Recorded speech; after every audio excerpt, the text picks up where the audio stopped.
पुण्यातील राड्याचा आणखी एक व्हिडिओ आता समोर आलेला आहे। विद्यार्थ्यांवर लाठीचार्ज केल्याचा व्हिडिओ समोर आलाय। पोलीस उपायुक्त रावले यांच्याकडून विद्यार्थ्यांवर लाठीचार्ज केला जात असतानाचा हा व्हिडिओ आहे जो आपण दृश्यांद्वारे पाहतोय।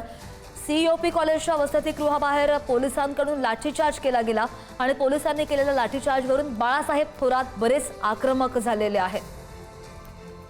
या संदर्भात आणखी जाणून घेणार आमचे प्रतिनिधी ज्ञानेश्वर चौतमल आपल्या सोबत आहेत। ज्ञानेश्वर, कालचा राडा आपल्याला माहिती आहे आणि ही दृश्य बरीच बोलकी आहेत।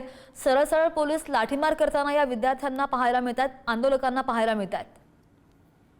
काँग्रेसचे नेते बाळासाहेब थोरात यांनी या सगळ्या प्रकरणाच्या संदर्भाने आक्रमक भूमिका घेतलेली आहे। त्यांनी असं म्हटलंय की या लाठीचार्जमध्ये युवक काँग्रेसच्या पदाधिकाऱ्यांच्या डोक्याला मार लागलेला आहे। काही युवक काँग्रेसच्या पदाधिकाऱ्यांना संचेती रुग्णालयामध्ये भरती देखील करण्यात आलेला आहे। या व्हिडिओमध्ये जर आपण पाहिलं तर वरिष्ठ पोलीस अधिकारी आहेत पोलीस उपायुक्त ऋषिकेश रावले यांच्याकडून लाठीमार करतानाचा हा व्हिडिओ सध्या सोशल मीडियावरती व्हायरल होतोय आणि या सगळ्या प्रकारानंतर काँग्रेसकडून आक्रमक भूमिका जी आहे ती मांडली जाते आहे। बाळासाहेब थोरातांनी या सगळ्या प्रकरणानंतर माध्यमांसोबत बोलताना निषेध देखील व्यक्त केला की अशा पद्धतीनं पोलिसांनी मारहाण करणं योग्य नसल्याची भूमिका काँग्रेसकडून सध्या व्यक्त केली जाते। काल एबीव्हीपी आणि एनएसयूआयच्या कार्यकर्त्यांमध्ये जेव्हा राडा सुरू झालेला होता तेव्हा पोलिसांकडून लाठीमार करण्यात आल्याचा प्रकार सध्या समोर येतोय। तशा स्वरूपाचा व्हिडिओ सध्या सोशल मीडियावरती व्हायरल होताना पाहायला मिळतोय।